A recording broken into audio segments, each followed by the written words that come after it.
বর্ষা করে যাব যাব, শীত এখনো দূর, এরই মধ্যে মিঠে কিন্তু হয়েছে রোদ্দুর।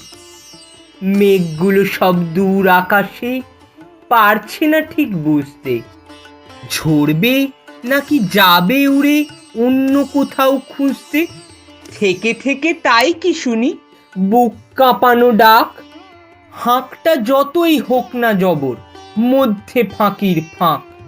আকাশ বাতাস আনমোনা আজ, শুনে এ কোন ধ্বনি, চির নতুন হয়েও অচিন, এ কার আগমনী। চির নতুন হয়েও অচিন, এ কার আগমনী।